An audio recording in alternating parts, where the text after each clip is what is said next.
Sziasztok! A mai egy ebédötletes videó lesz, és most ezen a héten még csak azokat fogjátok látni, amiket én főztem, illetve látni fogjátok, hogy a Kincsó elkezdte az óvodát. Viszont a következő videóban már kettőfajta ebédötlet közül is tudtok majd választani, ugyanis az ebédet itt a mamánál fogyasztjuk a héten, egy héttel már arrébb vagyunk, és a vacsorákat pedig én készítem, úgyhogy dupla ebédötlettel készülök majd nektek a jövő hétre, illetve ami újdonság lesz nektek ebben a videóban, hogy minden olyan receptnél, amiről már van receptes videóm, azokat be fogom majd szúrni nektek a videó közben, szóval konkrét recepteket láttok majd bemutatva egy-egy napnál, egy-egy ételnél, szóval szerintem ez így tök jó, de majd meglátjátok, hogy nektek hogy tetszik így, és akkor megírjátok majd. Nézzük, hogy miket főztem a héten. Hétfő reggel van, tegnap este megcsináltam a reggelimet, vagyis reggelinket, ami nem más, mint chia puding, fahéjjal és szilvával. A chia pudingban nem szoktam külön cukrot tenni, nekem így gyümölcsel tökéletes és fahéjjal, mondjuk a szilva pont egy fanyarabb íz, de nem baj.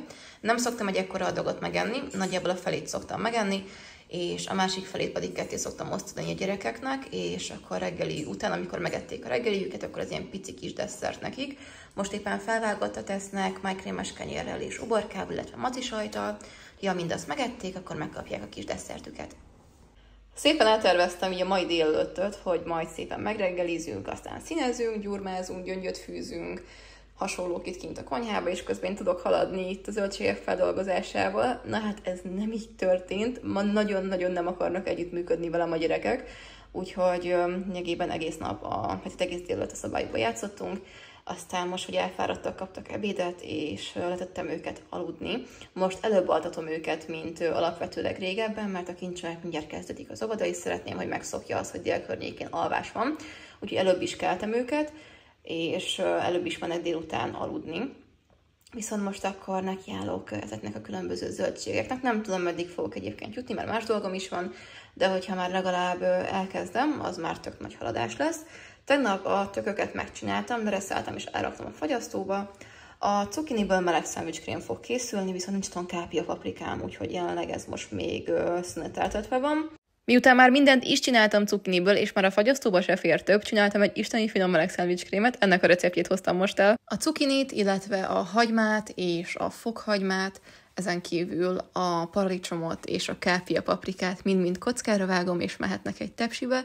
Kerül rá egy jó pupos evőkanálnyi só, illetve fél evőkanálnyi bors, ezen kívül zöld fűszerekből oregano, bazsalikom és majoranna fél-fél evőkanállal, illetve 1 deci olaj, ezzel jó alaposan összekeverem, és 200 fokos sütőbe fogom sütni 2 órán keresztül. A sütőből kivéve egyből forrón le fogom turmixolni, ugyanis száraz dunst fogunk használni hozzá, amihez forrónak kell lennie magának ennek a krémnek, hogy ki tudjon majd alakulni nekünk itt a dunst.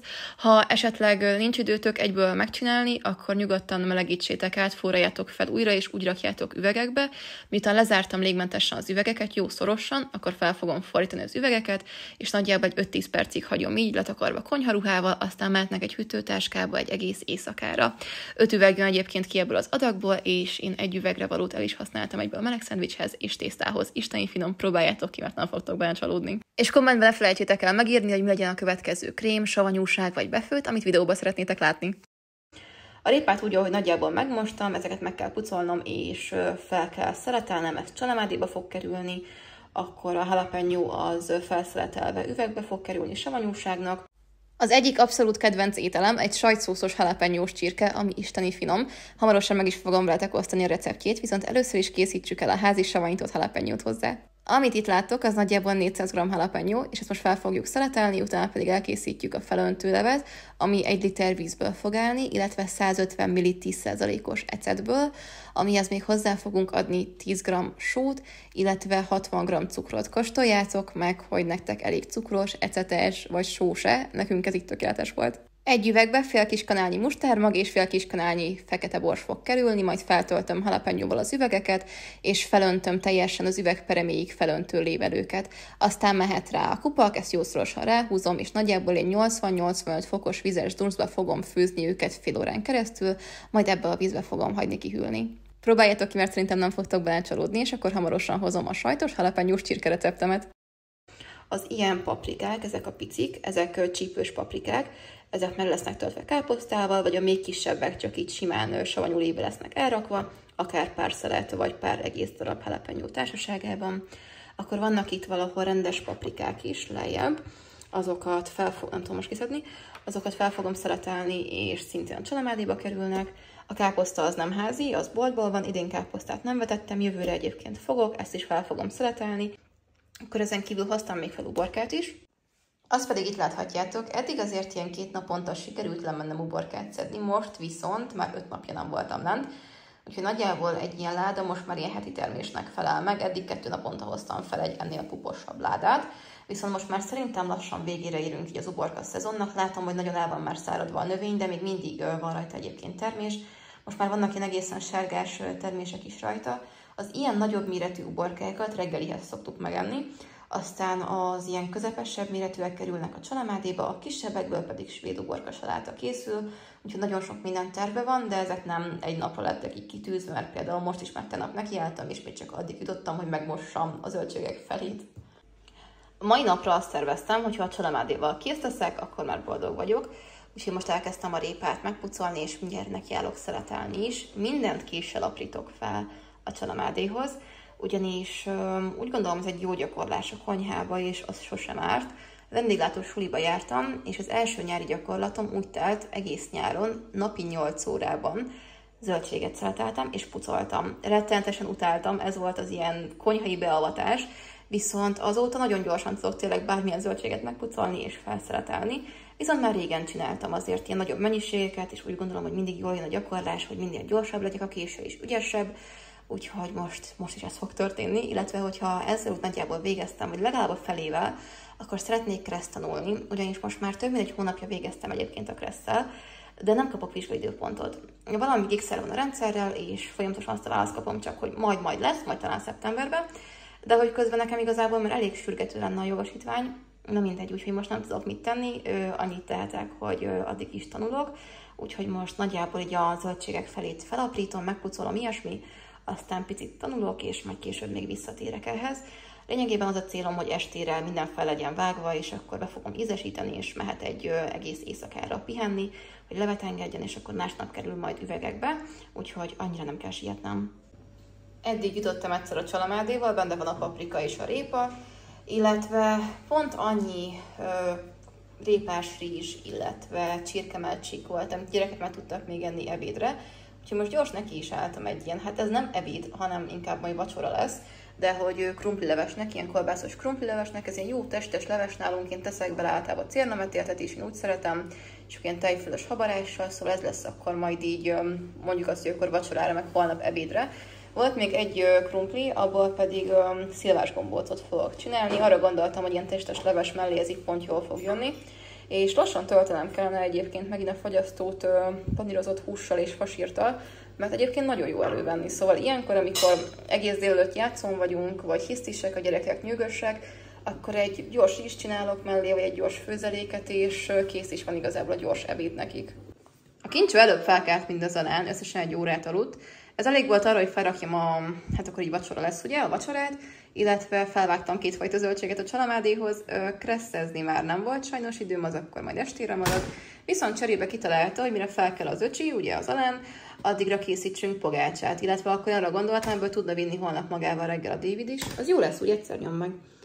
Úgyhogy akkor nekiállunk gyors egy pogácsát, sajtos pogácsát. Ne nyom meg még egyszer. Kincs összekevert egyébként itt az élesztőt liszttel és cukorral. Ezt öntheted, jó? Jó.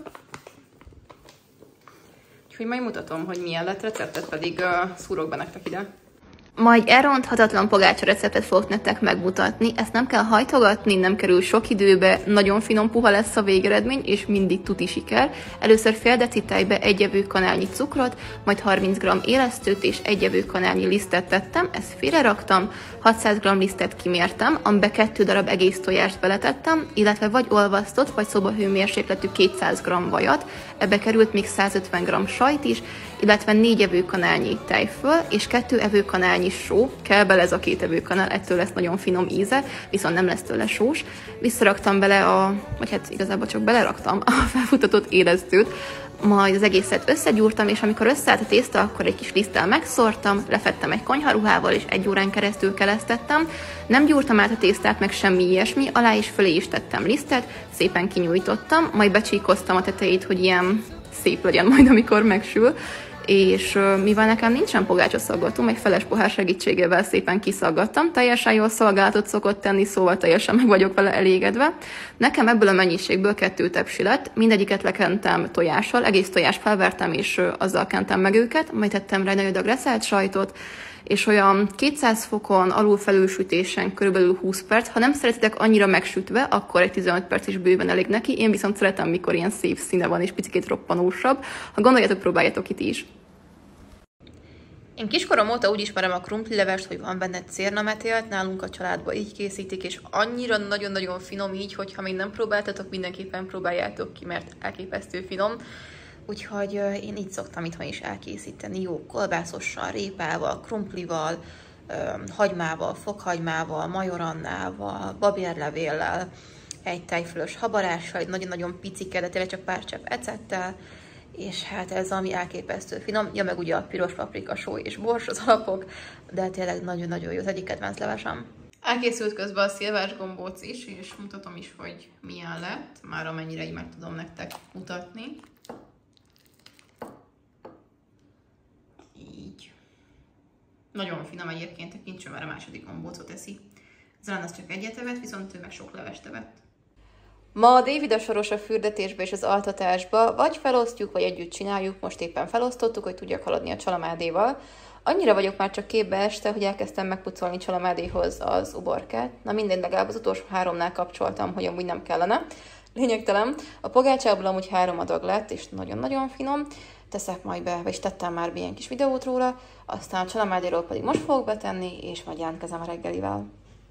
Isteni finom csalamádé készült a héten, aminek mindenképpen megszerettem volna ezekre osztani a receptjét, mert tényleg brutálisan jó lett, szóval mutatom is. Idén elkezdtem kertészkedni, úgyhogy mindent, amit most a videóban láthattok, az a saját kis kertemből van, úgyhogy nézzük is a receptet. Mielőtt a zöldségeket felvágnám, alaposan megtisztítom őket 1-től 1-ig, utána pedig vagy egy kés segítségével nagyon vékonyra vágom, vagy pedig egy szeletelővel. Utána jöhet bele a só és a cukor, ezen kívül kerül még bele tartósítószer, ami az én esetemben nátriumbenzoát, illetve 10%-os ecet. Ezek után ezt jó alaposan kézzel összekeverem, majd amikor ez megold, akkor hozzáadok még egy teáskanál citromsavat, ezt a színe miatt adom hozzá, hogy ne barnuljon majd meg. Ezzel is összekeverem, és egy éjszakát pihentetem a hűtőbe. Ilyenkor szép levet enged, jó alaposan átnyomkodom, átkevergetem, és akkor ezek után lehet üvegbe tölteni. Én úgy csináltam, ahogy nagymamám is csinálta régen, kézzel kinyomkodtam így a zöldségeket, és akkor beleraktam az üvegbe, így minél több fér bele, aztán egy picikét lenyomkodom, és a végén pedig ráöntöm ezt a lét, amit kinyomkodtam a zöldségekből. Szerintem nagyon-nagyon finom, brutálisan jó, szóval abszolút csak javasolni tudom nektek az elkészítését. Ugye ez egy tartósítószeres savanyúság, és mivel nem újak ezek a befőttes üvegek, így került rá fólia és befőttes gumi is, és utána került csak rá a lapka, illetve nagyon sok más savanyúságot is készítettem, ezekről is lesz majd természetesen recept. Kedd reggel van, és reggelire pogácsa lesz sonkával, paradicsommal és cottage cheese-zel. Csomagoltam a Davidnek is reggelpogácsát, sőt, mikor kimentünk az ilyen délutáni sétánkra, ami már akkor szokott lenni, amikor a gyerekeknek vége a délutáni alvásnak, és már picit ilyen kellemesebb idő van, akkor vittünk ki barátnőmnek is pogit, mert most terhes, és minden ilyen kis apró meglepetésnek, ami kajával kapcsolatos, annak örül.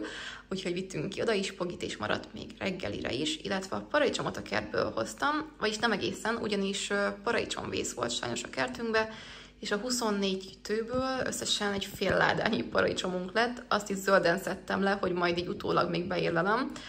Hát igen, ez miatt picit szomorú vagyok, de még mindig van egy pár darab, és egyébként nagyon finomak, de azt hittem, hogy sokkal jobban fog sikerülni ez a paradicsomos dolog nekünk. Na mindegy. Volt még ebédre maradékunk, úgyhogy most vacsorára fogok csinálni egy quesadillát, és pont jól jött ez a csomag, amit múlt héten kaptam, ugyanis van benne 2 recept is, amiből egyet már kipróbáltam, a másikat pedig most fogom kipróbálni. Ez a Karavántól érkezett ez a csomag, ez egy toast csomag az új sajtjaikkal, és egyébként szerintem tök ötletes a csomagolás. Van benne 2 recept, az egyik egy hamburger, ezt már láthattátok Instagram sztoriba, ezt elkészítettem már. A másik pedig quesadilla, és ezt szeretném most elkészíteni vacsorára, és arra gondoltam, hogy ehhez fel is használok akkor a karaván sajtok közül egy ilyen gouda csomagot. Egyébként kaptam gouda ízesítésben, cheddar sajtosat és sonkásat is. A cheddar sajtosat már kóstoltam, az nagyon finom, és most ezt szeretném megkóstolni, vagyis szeretnénk megkóstolni. És egyébként, hogyha érdekel titeket így a pontosabb recept, akkor itt meg tudjátok állítani a videót a quesadillához, és itt pedig a hamburgerhez. A recept ugye chilisbab konzervet ír, és én most szépen redukáltam egy serpenyőbe a chilisbab konzervünket, hogy ilyen jó sűrű szaftja legyen. Aztán megcsináltam közben a paprikás tojást is, én így egybesütöttem a kettőt, azért, mert a gyerekeknek szeretnék egy gyerekbarát változatot csinálni, ahol a tortillalapot ilyen paprikás tojással töltöm meg, majonézzel, sonkás karavánsajttal és sonkával, a miénk pedig teljes mértékben recept szerint fog elkészülni, illetve ugye mutattam nektek az előbb a hamburger receptet is itt a kis papíron, és ahhoz szúrok be nektek most ide egy házi buci receptet, ugyanis a recept az boltit ír, és ha esetleg nem szeretnétek boltit venni, akkor itt van a tökéletes, finom, jó kis puha, foszlós hamburger buci recept, amit használni szoktam, és nagyon-nagyon szeretek. Csináljunk házi hamburgert, nem azt, amihez megveszitek a bolti zsemlét és a húsit is otthon meg kisütitek, hanem igazi házi hamburgert, házi húsival, házi zsemlével. A zsemléhez 500 g lisztet használtam, 100 g cukrot, ebbe került még egy evőkanálnyi só, 2 darab tojás, az élesztőhöz használtam 2,5 deci tejet, 25 g élesztőt és egy evőkanál cukrot, ezt jól alaposan összedolgoztam, ez itt még eléggé lágy, 50 g vajat megolvasztva apránként hozzáadtam, és így összeáll szépen a tésztánk. Ez egy nagyon ragacsos, nagyon puha tészta, meg kell picit szórni liszte, utána pedig 1 óra pihi, és ahogy látjátok, nagyon jó lágy puha tészta lesz. 6 gombóckát csináltam belőle, megkentem tojással, hagytam, hogy a tojás rászáradjon, megkentem még egyszer, mehet rá a szezámmag, és 200 fokon sütöttem addig, amíg nem lett ilyen szép színe. Ez nagyjából ilyen 15-20 perc volt. Ahogy látjátok, tényleg brutálisan jó lett ez a zsemle. Utána a vegyesbe csináltam a húsit, van benne marha és sertéshúsi is, összesen 800 g, 2 evőkanál mustárral, és itt egy kézzel próbálom megmutatni, hogyan szoktam megcsinálni a kis hamburgerhúsikat. Grillen készült el az egész, a zsemlébe került még majonéz, illetve a húsi csilis sajttal, erre ment még bacon, házi, viszkis barbecue szósz, ezt már egy korábbi videóban mutattam nektek, erre került még egy jó adag paradicsom, illetve hagyma, és lényegében készen vagyunk, hogyha van kedvetek, próbáljátok ki ti is, mert valami elképesztő finom lett. A gyerekeké így néz ki, ezt adom is nekik egyből. Ezt nem tudom annyira szépen tálalni, de egyébként ilyen lett, és a háttérbe pedig befigyelnek a kész csalamádék is. Mindjárt kiderül, hogy az íze milyen, bár nem gondolom, hogy bármi rossz lenne benne, hiszen sajt, chilisbab, tojás, csípős szósz, ez csak jó lehet. Ebédre ma csíkos tokány lesz, ezt nem én főztem, hanem a David előbb eljött a munkahelyéről, mi pedig összekészültünk és indulunk beszerezni még pár dolgot a kincsőnek az óvodához, illetve rengeteg dolgot még elő kell készíteni. Be kell mennem az autós iskolához is, úgyhogy most így a munkahelyéről hozott ebédet, holnap pedig szabadságon lesz, és pénteken is ketten megyünk beszoktatni a kincsőt, mind a ketten jelen szeretnénk lenni. Ez egy ilyen nagy mérföldkő most nálunk, nagyon vártuk már, hogy eljöjjön igazából a holnapi nap, úgyhogy nagyon izgatottak vagyunk, én egy picit félek is, hogy a kincső hogy fog viselkedni, és hogy mennyire fog neki tetszeni az óvoda. Egész nyáron mondogatta, hogy nagyon várja az ovit, úgyhogy remélem jól fog sikerülni. Kaphatsz olyat is, hozd ide! Egyébként nagyon finom ez a csíkos tokány, itthon hentes tokányt szoktam csinálni, viszont szerintem valamikor én is fogok csinálni, mert tényleg jó. A David szokott hozni nagyon ritkán így a munkahelyről ebédet, amikor úgy alakul, hogy nincs időnk főzni és menni kell valahol vagy ilyesmi. Egyébként tök jó árban és kiadós adag, szóval 400 forint egy ilyen nagy tányér étel, úgyhogy annyiért igazából nem nagyon tud itthon megfőzni. És most leginkább ugye azért is hozott, mert kell mennünk egy csomó helyre, és gyorsan össze kellett készülnünk, és tanapra már nem volt maradékunk, és akkor akartunk valami főtételt enni még egy indulás előtt, és ez szerintem egy tök jó alternatíva arra. Elintéztünk mindent, ha minden igaz, akkor hamarosan mehetek majd vizsgázni is Kreszből, illetve a kincsőnek is megvan mindene. Most felmegyünk Almához és hoztunk sütit. Ez a süti onnan van, ahonnan az esküvői tortánk is, ez egyik kedvenc pécsi cukrászdám. Én egy egyszerű gesztenyepürét választottam, mert nem kívántam semmilyen nagyon édeset, és ezt már régen ettem. Úgyhogy nekem ilyen sima gesztenyepüré, de hoztunk ilyen sajtortát, meg citromos, mákos szeletet, meg ilyesmiket. Csütörtök reggel van, délelőtt nem vagyunk ma otthon, a kincsnek ma van az első napja az oviba, és vettem ilyen tojásos tarjás szendvicset, ez lesz a reggeli, aztán lassan visszamegyek érte, kíváncsi vagyok, hogy tetszik neki. Hazaértünk az óvodából, és azon gondolkodtunk, hogy mit tegyünk majd itthon, úgyhogy megálltunk a hentesnél, és vettem 1 kiló sonkát, amit megfőztem, és a főzőlevéből fogok majd este csinálni egy babgulyást, ami jó lesz majd holnapra. Teszek bele maradék sonkát, vettem füstölt kolbászt, az is kerül bele, hozok fel zöldségeket a kertből, és akkor egy jó kis tartalmas babgulyásunk lesz majd így holnapra, amikor szintén hazérünk az oviból. Akkor főztem tojást a sonkához, van itt kenyér, torma, meg ilyen ecetes fokhagyma. Úgyhogy ez lesz most így akkor az ebéd, és ami marad akkor a sonkából, az pedig bele fog kerülni a babgulyásba. Péntek reggel van, itt vagyunk már a mamánál, kincsőt leadtuk az oviba, és ilyen vagdaltas szendvicset választottam reggelire. Félbevágtam, mert most nem vagyok annyira éhes, aztán lehet, hogy még később megeszem a másik felét is. Szombat reggel van, egyébként ez a hét, ez nem a legmegfelelőbb arra, hogy bemutassam, hogy miket szoktunk enni, teljesen mindegy. Talán fel se vettem, hogy mi volt az ebédünk, a mamánál voltunk, ugye a kincső meg oviba volt, a kincsőitnek spagetti volt, és repetázott is belőle. Aztán nálunk meg a mama csinált, vagyis hát amit nem ijedtünk, az sült krumpli volt és rántott hús, és a Gyöngyi néni, a mama szomszédja pedig csinált palacsintát, túrósat, meg kakaósat, és akkor ilyenkor azt szokták, hogy így cserélgetik a kajákat, meg így egymásnak is főznek, szóval tök cukik amúgy. Nem mindegy, szóval ez volt így az ebédünk, és akkor hoztunk egyébként a rántott húst, meg sült krumplit, és most akkor pedig ez a vajkrémás kolbászos sajtos szendvics van paradicsommal, és később pedig bográcsozni fogunk. Kint bográcsba készült egy bableves, amibe került még a maradék sonkából, és jó sok kolbász is, úgyhogy ez lesz az ebéd. Vasárnap reggel van, és reggelire lecsókolbász van, ami fel van szeletelve, az a kincsőjé, ide szeleteltem neki, és át akartam tenni a tányérjára, viszont kitalálta, hogy ma nem szereti a kolbászt. Holnap majd valószínűleg szeretni fogja, de ma nem szereti, úgyhogy nem tudom, hogy én hogy fogok ennyit megenni. Ezt a kettőt terveztem, de még ezt is soknak találtam. Na mindegy. Szóval lecsókolbász van, mustárral és kenyérrel, a gyerekeknek pedig kentem a kenyérrel még májkrémet is. Készül az ebéd, és közben felveszek egy videót a szalvusznak. A kettő igazából egy és ugyanaz. Egy olyan hamburgert készítek, ami egy cheddar sajtos, jalapeno-s, jó csípős, jó sajtos hamburger lesz.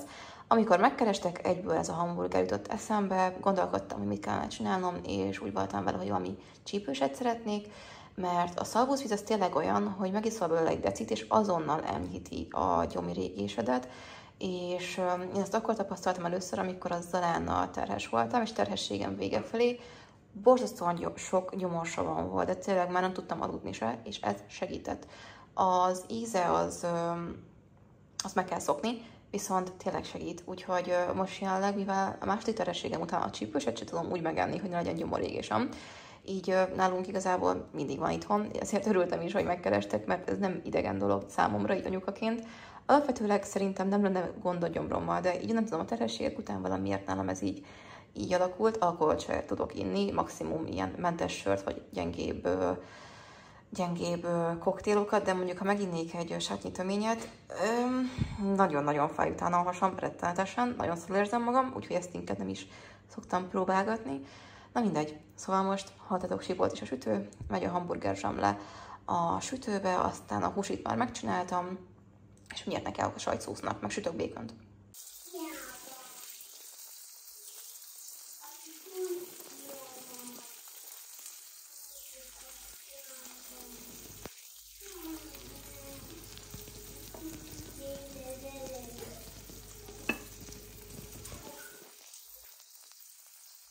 Ennek a videónak a végére értünk, és én már veszem fel nektek a folytatást, szóval a következő héten is lesz ebédötletes videó, és most picikét megemberelem magam, ismételtem. Az a baj, hogy annyi platformon vagyok jelen, hogy amikor egyre ráfekszem, akkor a másik többit általában elengedem, és ez most a TikTokkal volt így. Na most a YouTube-ra feküdtem picit jobban rá, szóval akik TikTokon követnek, most picikét videó nélkül maradtak, de igyekszem felállítani az egyensúlyt. Minden esetre mindig van videó, kisebb-nagyobb kihagyásokkal, amiért ne haragudjatok, de ígérem, hogy jövő héten most lesz videó. Addig legyen csodaszép napotok, sziasztok!